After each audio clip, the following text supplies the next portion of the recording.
You are watching Germantown Municipal Television, your source for everything Germantown.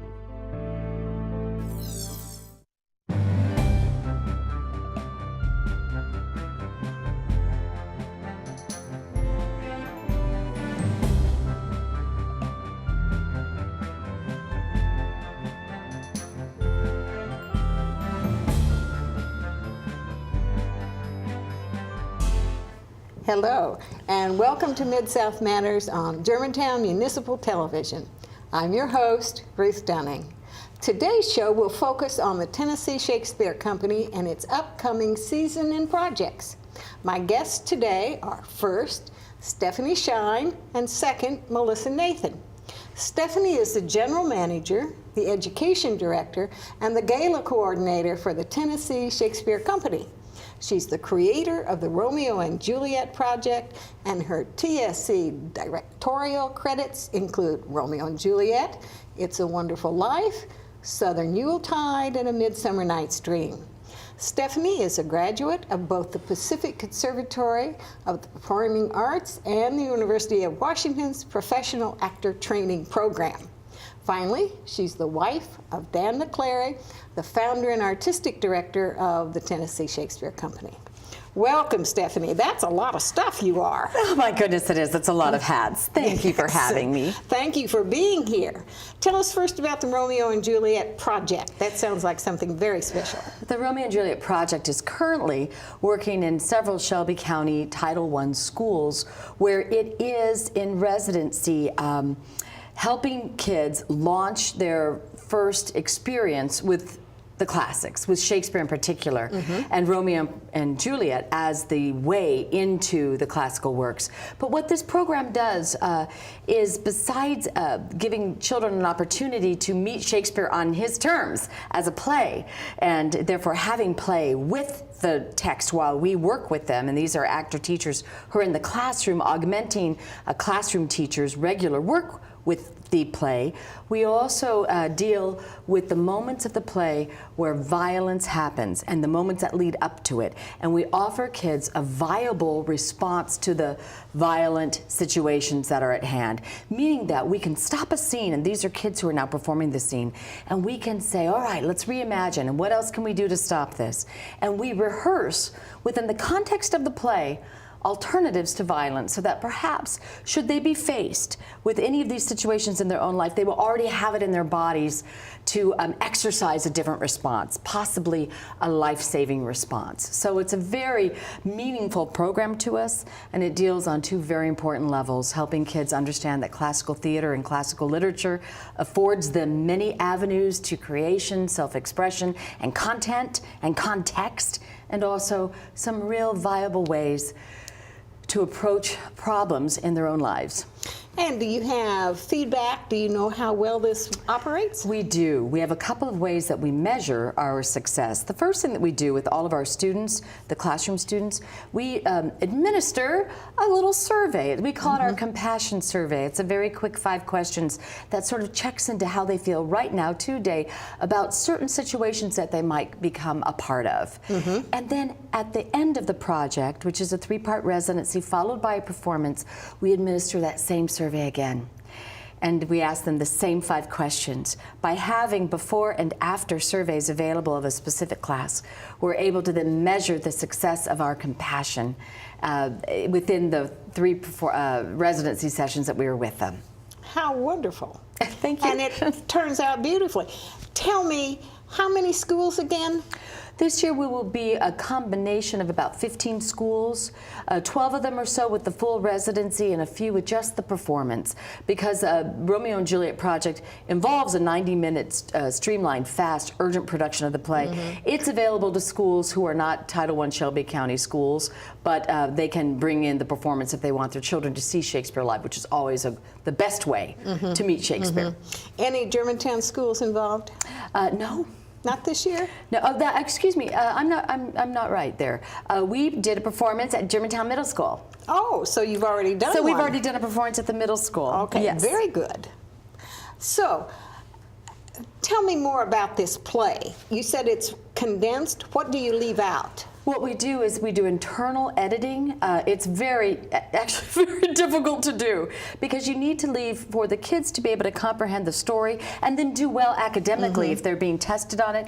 It needs to have all the elements of plot and theme and character within it. So when I say I do an internal cut, a scene that might take place, a conversation between Romeo and Benvolio, his best friend and cousin Benvolio, when we first meet Romeo, may be 400 lines of text in an unedited version.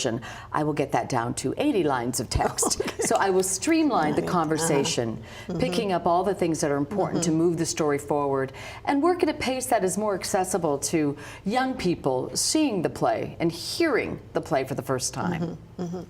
And what adults are in the classroom? You're there? Are you always there? No, I am not. As the director of the program, my job is to sort of be the big overseer, and then I send out my people into the classroom. So I'm involved in I devised the program. I update the program every year, including the specific training modules that are used for the residencies. And then I cast the play and the project, and it's the same actors. The actors who are my teaching artists will comprise the company members who will be in the production itself, which is wonderful for kids because they have an opportunity to get in, build a relationship with the teacher actor, and then see that actor perform. So I direct the play, and I then perform quality control. So I'll go out to the schools and see how my people are doing. Have these people been the same ones year to year to year, or do you train different? That's a terrific question. We have a few that have been with us for 2, 3, 4 years. Every year we have new people come in. My goal for this program, and really for all of Shelby County, is that we could train enough local actors that as we expand, I've got a full resident company here of local, professional, classically trained actors that would not only then help the infrastructure of professional theater in Memphis, but also help the students realize what they could then aspire to should anything be ignited by classical work, that there is a place for them in their hometown where they can do classical work. Wonderful. For a living.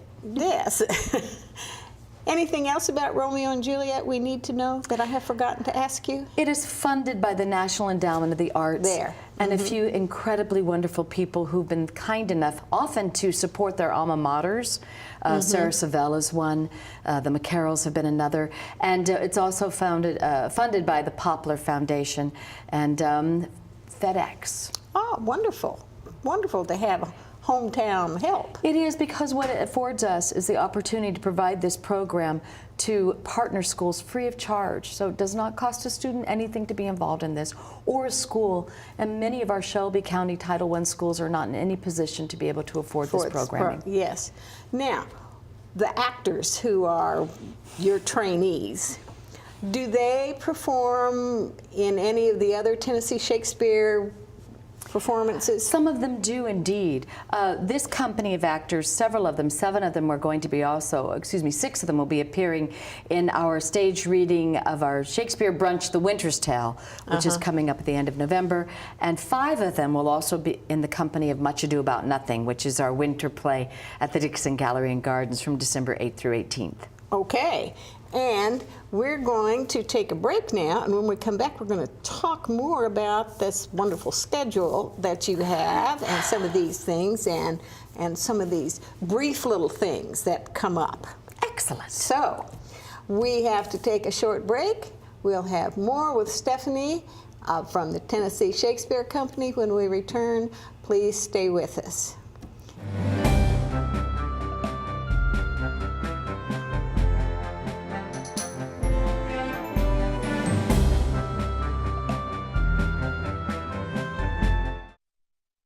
Right, mi cariño. So like I said, everything I learned about cooking, I learned from Grandma's empanadas. Shall we go again? Yep.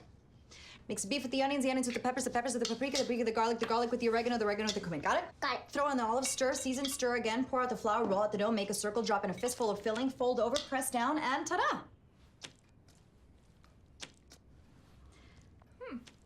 Most parenting is hard to do in just 2 minutes. But 2 minutes twice a day making sure they brush is easier, and it could help save them from a lifetime of tooth pain.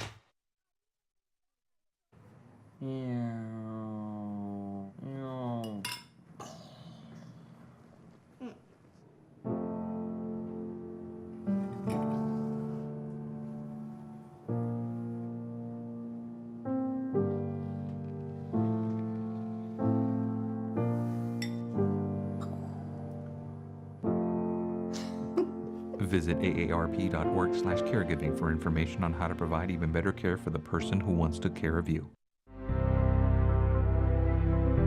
You are watching Germantown Municipal Television, your source for everything Germantown. MidSouth Matters. I'm your host, Ruth Dunning. Joining me is Stephanie Shine of the Tennessee Shakespeare Company. We're back. We're ready to go with some more things. Tell us what else is coming up kind of in order. All right. So the next thing is The Winter's Tale, a Shakespeare brunch at the Hunt and Polo Club. Okay, a Shakespeare brunch. A Shakespeare brunch. This is a really fun event. They only happen when we do one of these. They're one-time wonders, like one-hit wonders. So they only happen one day, and it is a staged reading, which means actors are reading from a text. The text has been edited so it fits nicely within 2 hours, and the reading follows a marvelous brunch by the Hunt and Polo Club. So we are doing that on November 20th. And then we go right into the Much Ado About Nothing, which is a frothy, marvelous comedy with some huge elements for us to think about as well, as far as rumor and the moral standing that we hold people by. People who are unjustly accused of That's things. exactly correct, and how much can happen when we look at circumstantial evidence rather than factual, real fact. So, but Much Ado About Nothing is famous for its lovely couple, Beatrice and Benedict, who are marvelous fighting lovers who have no idea how much they love each other. So that will get us through the rest of the calendar year. And then in January, we have the first of our Southern literary salons for the season, which will be an evening of Eudora Welty. So we will explore the writings of Eudora Welty, and these events are super fun because they are at the home of a wonderful benefactor. This Eudora Welty salon is at the home of Nancy Kopp, and it will be catered. Yes. So there's food and drink, and then you get to hear some Welty read live by actors and dramatized. And after that, we do our fabulous gala at the Germantown Performing Arts Center with a yet-to-be-named Broadway headliner who will perform in all, and that will be on Friday, March 10th.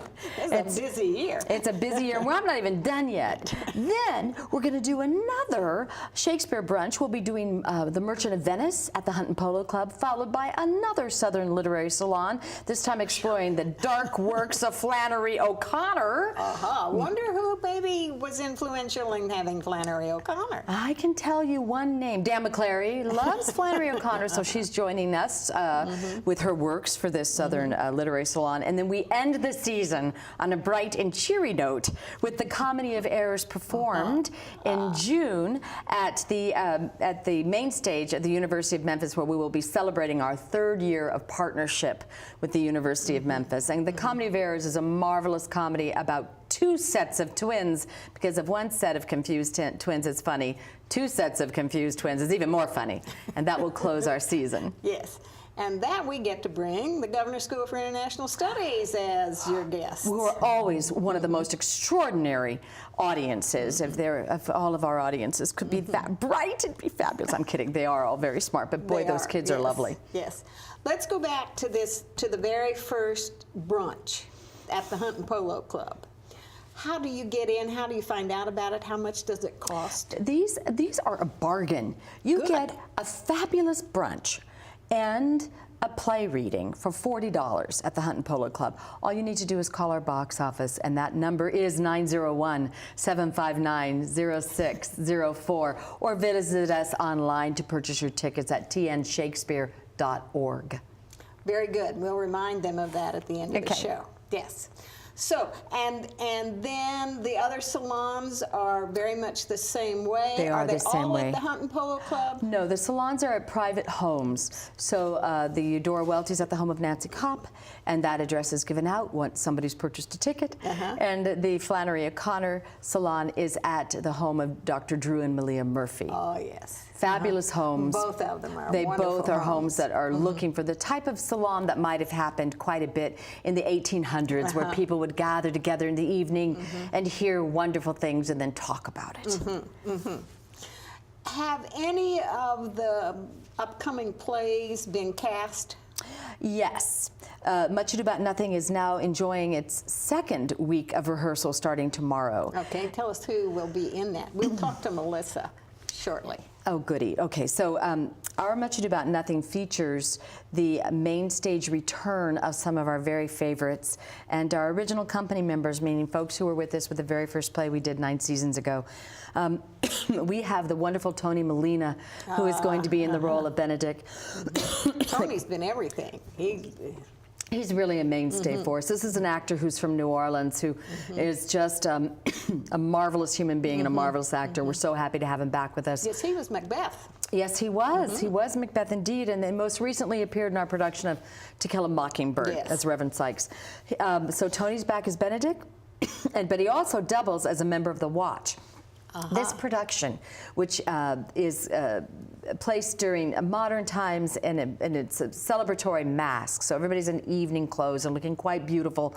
Everybody gets to play 2 roles at least. So even a character like Benedict that Tony Molina is playing, Tony Molina also plays a member of Dogberry's Watch. As Dogberry, we're so happy to welcome for the first time Brian Webb Russell, who's an actor who's done quite a bit of classical work in Nashville. So we're so happy to welcome him to us. In the role of Beatrice, we welcome back Carrie Urban. Carrie was the first Juliet that when we performed this play at the Dixon, and is infamous for climbing all the way up to a real rooftop because she's fearless for the balcony scene. She also played Viola for us a few years back in Twelfth Night. She's back as Beatrice, and both of those actors are also in The Winter's Tale. And premiering, making her main stage debut is Callie Shine as Hero. Who is Callie Shine? Callie Shine would be my daughter, who newly graduated from training school and joining our company as a member of the Romeo and Juliet project for this fall, before she goes off to the University of Montana yet again to do a national tour with Montana Rep. We welcome Nathan Snow as Claudio. He's a member of the Romeo and Juliet project this year, but this will be his first main stage show, as well as Jillian Barron, who is also in the Romeo and Juliet project and appearing for the first time on our main stage as Margaret. We welcome back Michael Conlarian, whom we love dearly and has been with us for all 9 years. He is going to be playing Leonato, and the great Darius Wallace is back with us as the very marvelous Don Pedro. He's been around since the beginning, since the very first. Tony and Michael and Darius are company members who are really mainstays to the work that we do, and their investment in us has been extraordinary, and we like to think that we've invested back in them, but we hold them as dear company members, and they are all in this play together. Oh, good, and that's a wonderful way for us to end. Thank you so much, Stephanie. Thanks for having me. We'll take another break, and when we come back, we'll chat with Melissa Nathan about her position as the stage manager in the upcoming Tennessee Shakespeare production. We'll be back in just a bit.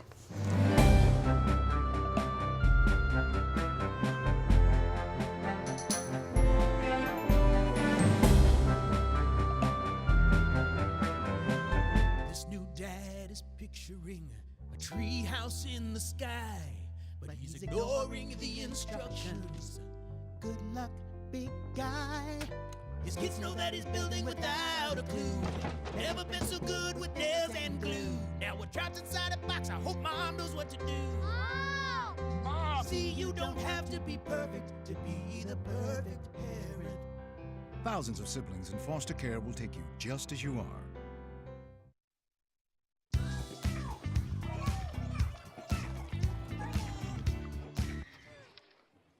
Looks like it's done.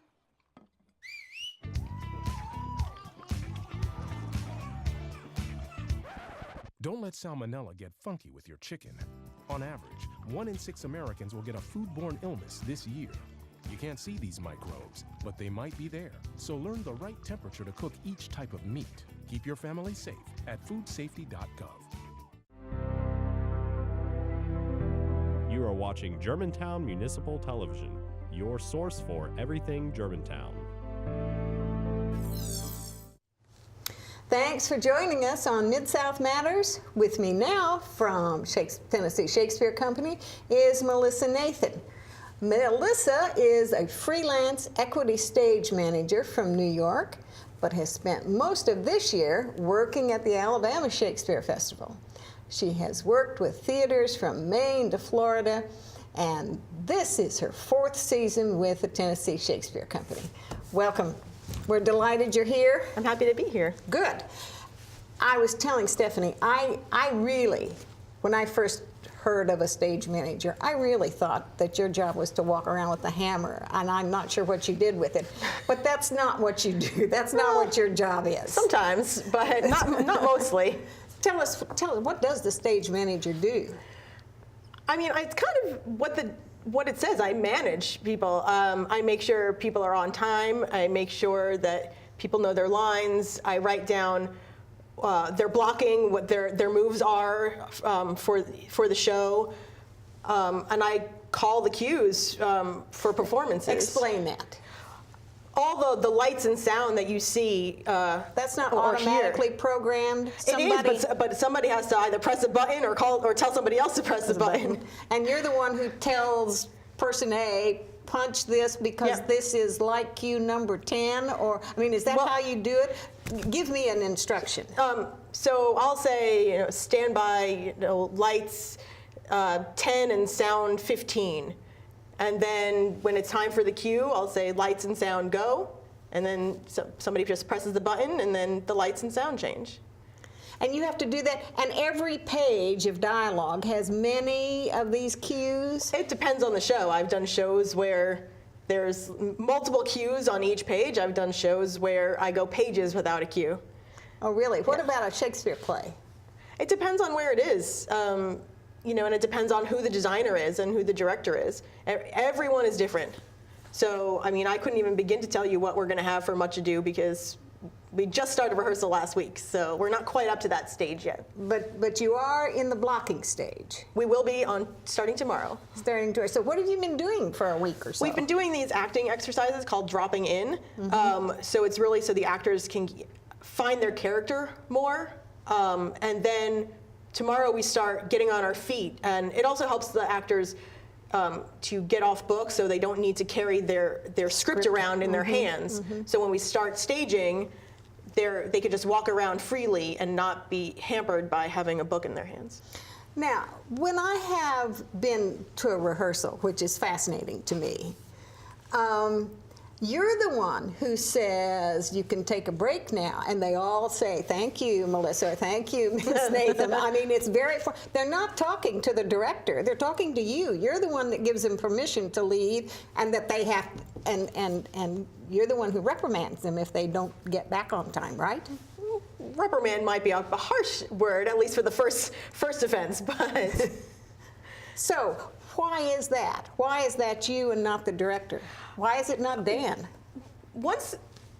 It's better to have one person in charge of all of that. So once the show opens, Dan may not be there the whole time. The director, whoever the director is, not, in other cases, would not be there after the show opens. So it's my job to maintain the integrity of the show. So, and even doing that during rehearsals, because the director is so involved in making sure that this show gets staged and that people know their lines and everything, that they don't have time to worry about making sure that everyone gets a break. Whether it's a 10-minute break or a meal break, because we have to eat at some point. So somebody needs to have those other interests. What happens if I'm an actress and I am consistently late? What do you do then? Well, does that ever happen?